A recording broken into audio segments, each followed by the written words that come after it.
Ripple is demanding answers from leading central banks. Okay, got a very interesting video for you guys today. What is going on, everyone, in the XRP community? Hope you guys are having yourselves a fantastic day today as usual. Let's go ahead and talk about it. So Ripple's got a legal team guy called Stuart Alderati, okay, on the legal team of Ripple, and he gets planted at this panel event where there is the, I don't know what you call him, CEO, chairman, I don't know, but he is like at the top of the food chain in the Bank of International Settlements, former governor of the Central Bank of Mexico, but now he is leading the Bank of International Settlements, all right? And Ripple goes ahead and grabs one of their legal team members and throws him out there.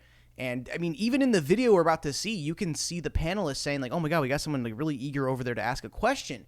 Because Ripple is demanding answers from these leading central banks that they are also, at the same time, working with.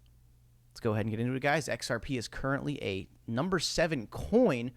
We're going to make our way back to the number 3, number 2, and eventually take that number 1 spot. You know that one day in the future is coming. Do not give up. Do not capitulate, guys. We have picked the right horse, but there's some corruption in the race.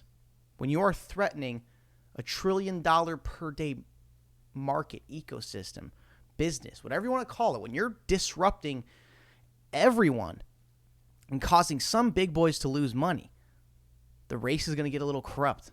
But at the end of the day, we're going to get there. Okay, let's check out this video. But first, we're going to do a little bit of XP price action.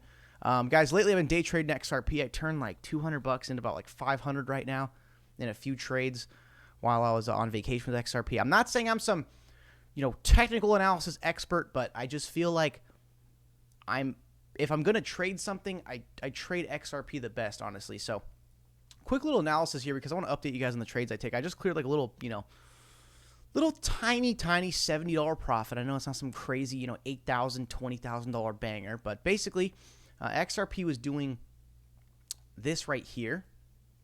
And then I saw it essentially, was breaking below this kind of general structure of support right here and then flipped that like kind of into resistance. And I went ahead and took a short position on XRP right here. Right there, I took a short position. I was like, okay, I'm already freaking winning.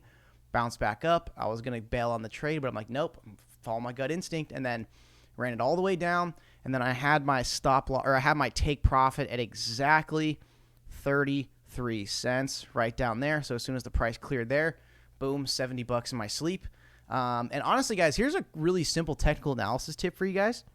So again, not that like this is relevant or some real advice, but I was watching this like YouTube Shorts, basically YouTube's version of TikTok, and it was like this podcast, and this guy was talking about, he asked like a billionaire, or supposedly billionaire, because, it's the freaking internet. People love to lie for likes and comments and, views and stuff like that. But he asked this, like, billionaire or multimillionaire, like, hey, like, what do you think about technical analysis? Like, do you use that? Like, how do you do technical analysis? And then the freaking, the rich guy said, he's just like, you know what? If you look at your whole screen, if it's going from the top left to bottom right, it's going to keep going that way. If it's going from bottom left to top right, it's going to keep going that way, which is honestly a very, very simple way of just saying, like, follow the trend. The trend is your friend, right? So like this whole, downturn right here, you saw these green candles, people buying it up, but it's like, dude, if the overall trend is down, your most likely way of making money is continuing following that trend. But then you got, counter trend traders and stuff like that. So I've just been lately trading the trend and waiting for support to be broken. Like basically kind of my trading style, the way I see myself making the most money is, let's say the trend is going like down, right? You got the big down, you got the consolidation, right? I want to trade this. That's what I want to trade, is like big drop down, consolidation, and it's testing the local support zone, breaks through, comes back up, most likely to get rejected, keeps following the trend, keeps going down, and that's basically how I clear the $70. So the reason why I think a lot of people fail in trading like myself is you try to overcomplicate it, It's like you're using volume indicator, RSI, MACD, freaking, phantom baby Doge cloud like formation. Like you overcomplicate it when it's like the reality, dude. Just follow the trend and wait for the right time to strike like a sniper. Dude, trade like a spoiled brat. If it doesn't look good enough for you to trade, don't trade it.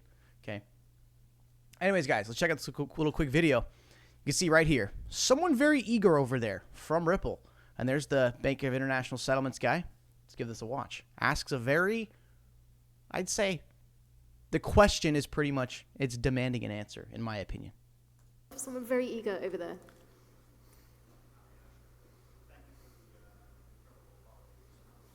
All of the panels today.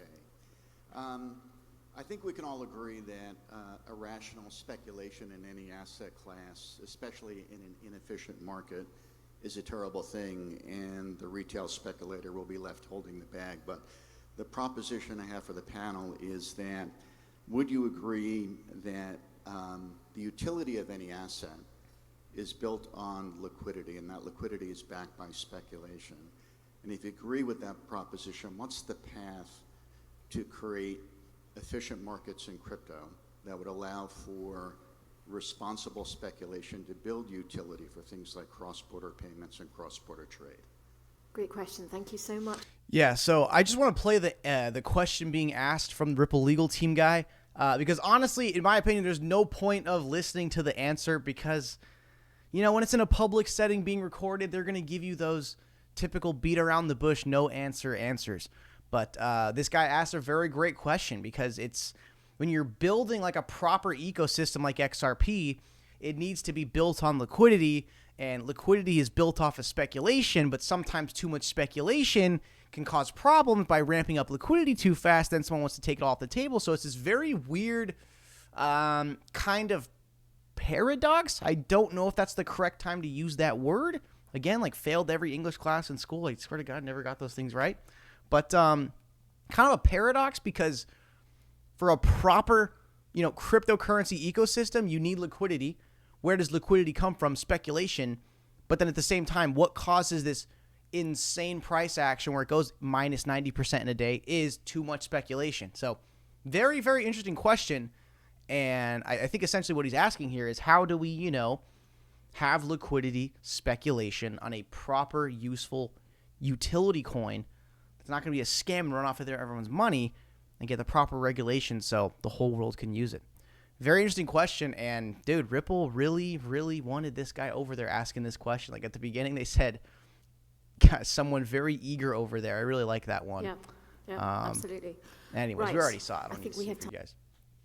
Anyways, we already saw it. We don't need to see it again. But guys, check this out.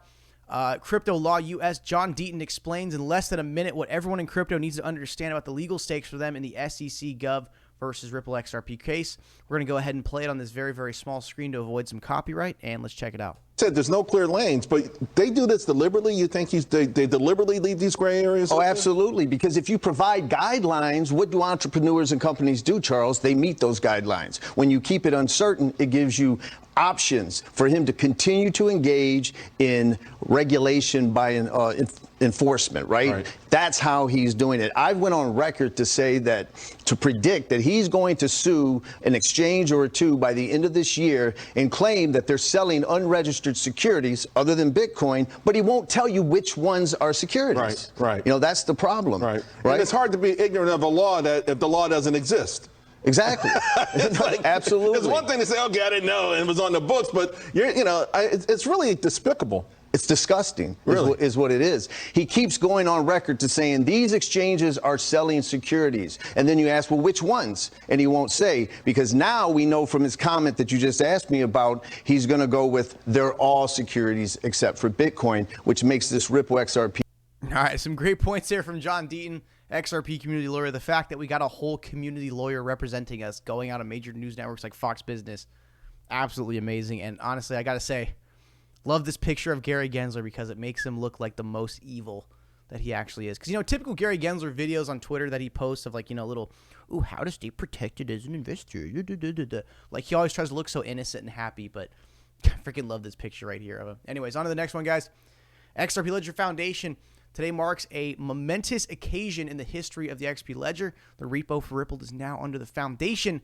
Many thanks to everyone who made this possible. Honestly, I can't explain this too much. I wish I could explain it more, but dude, the comments were completely limited by the, account from the tweet, and I was kind of looking for like some explain like I'm 5. I'm not going to, pretend like I'm smart. I know what this means, but obviously something good going on here, but no explanation in the comments below. Last one for today, guys. Digital Pound Foundation. Yesterday, Digital Pound Foundation, London is ready. Member Ripple launched their CBDC Innovative Challenge to promote the building of applications for financial inclusion, interoperability, and retail CBDCs on the XRP Ledger. They are having a $150,000 prize pool for CBDC Innovative Challenge. Guys, the whole future, all the money we use today, it's going to be the same thing, but on the blockchain, powered by XRP. The nice, clean transition bridge for currency and not a spider web mess of exotic corridors. Okay. All right, guys. Thank you for the video today. We would appreciate it. Make sure you smash the like, subscribe. Let me know what you think down below. See you guys in the next one.